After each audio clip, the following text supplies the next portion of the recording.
నాటి ఎన్టీఆర్ చైతన్య రథం, నేను చేసిన వస్తున్న మీకోసం పాదయాత్ర, ఎన్నికల ముందు లోకేష్ చేసిన యువగళం వరకు కార్యకర్తల్లో అదే పోరాట స్ఫూర్తి.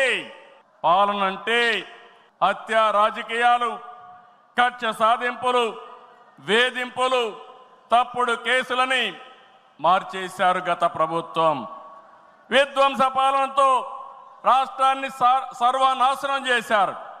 దీన్ని ప్రశ్నించిన తెలుగుదేశం కార్యకర్తల్ని, నాయకుల్ని ప్రాణాలు తీశారు, వేటాడారు, వెంటాడారు, అక్రమ కేసులు పెట్టి అరెస్టులు చేశారు. కానీ ఒక్క వ్యక్తి కూడా ఎత్తిన జెండా దించకుండా పోరాటం చేసిన మిమ్మల్ని మనస్ఫూర్తిగా అభినందిస్తున్నా. ప్రశ్నించే వారి గొంతు నొక్కడానికి గ్రామస్థాయి నేతల గొంతులు కోశారు. మన పసుపు సింహం, మన చంద్రయ్య పీకగోస్తుంటే కూడా జై తెలుగుదేశం అని ప్రాణం వదిలిపెట్టాడు. అది మనందరికీ స్ఫూర్తి. ఆ స్ఫూర్తే ఈ పార్టీని నడిపిస్తుందని చెప్పి కూడా నేను మీకు తెలియజేస్తున్నా.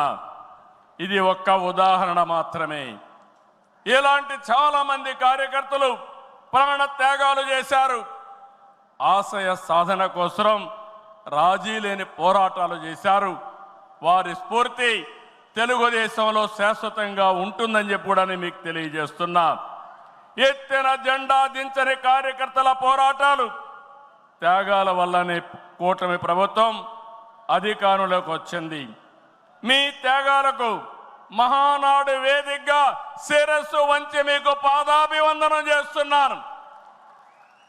ఇక్కడుండే కార్యకర్తలే కాకుండా రాష్ట్రం మొత్తం కూడా ఇదే పోరాటం చేశారు.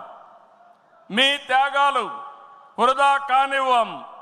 కార్యకర్తల కష్టానికి గౌరవం, గుర్తింపు ఇస్తాం, సంక్షేమం చూపిస్తాం. ఈ రాష్ట్రాన్ని దశ దిశ మార్చే కార్యక్రమాలకు శ్రీకారం చుడతాం.